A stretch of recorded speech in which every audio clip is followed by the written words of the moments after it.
When is a shoe not just a shoe? When it is a pair of very high, needle-thin heels worn by the First Lady of the United States on her way to the site of a natural disaster.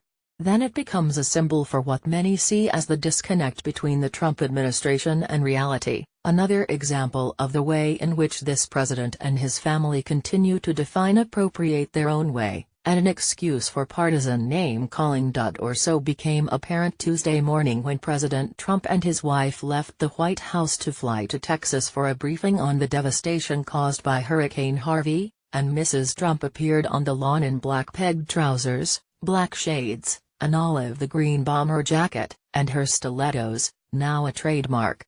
Very much the same kind of shoes, in other words, she has been wearing since long before she joined her husband on the campaign trail. Though by the time the plane had landed, Mrs. Trump looked altogether more grounded, in white sneakers and crisp white shirt, with a ponytail pulled through a black baseball cap emblazoned with the word FLOTUS. During her time in the air, the original shoes went from being mere footwear to objects of vilification thanks to social media's specific kind of alchemy. In response to the critical reaction, Stephanie Grisham, Mrs. Trump's communications director, emailed the following statement: "It's sad that we have an active and ongoing natural disaster in Texas, and people are worried about her shoes.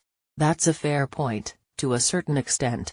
Certainly there was a backlash to the backlash, with Chelsea Handler, for example, being attacked in turn for her tweet attacking Mrs. Trump's spikes. Not to mention some partisan growing about the sneakers. But to dismiss all this as merely much ado about heels, or an example of the pettiness of our divided electorate, is to ignore the reality of the current conversation around the president, to pretend not to notice how sensitized everyone has become to his unpredictable reactions to major events, and to deny the power of the telling detail to invite applause, condemnation or misinterpretation. It is precisely the superficial nature of clothing, the fact that garments are immediately accessible to all, that makes them the go-to stand-in for more nuanced, complicated emotions and issues. Mrs. Trump's heels, after all, they appear to be classic Manolo Blahniks, are redolent of a certain cliched kind of femininity, decorative, impractical,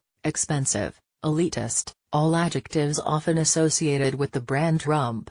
That they also are part of the identity the First Lady brought to Washington, that her comfort level and ability to walk in exactly the kind of shoes that cause other women, wearing more solid shoes, to wince and crunch their toes in imaginary pain was part of her narrative and image from the start, does not obviate the fact that they have also come to represent her remove, for both good and ill.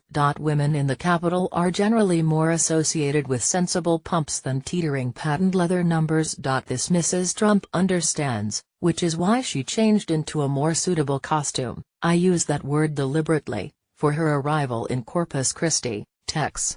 The problem is that, as First Lady, in an environment as fraught as the current one, there is no such thing as offstage.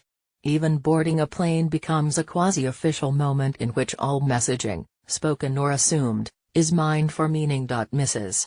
Trump clearly knows this to a certain extent and has accepted it as an exigency of her job. How else to interpret the Dolce & Gabbana black lace coat and veil she wore to visit the Pope on the president's first foreign tour, or the classic red Dior suit she chose for her arrival in France for Bastille Day?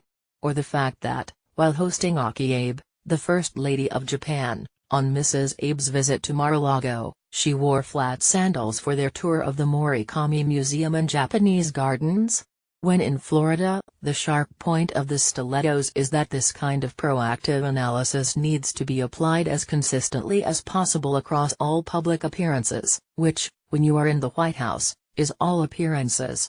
In Mrs. Trump's job, as in her husband's, details matter. Even shoes. Put your best foot forward, and all that.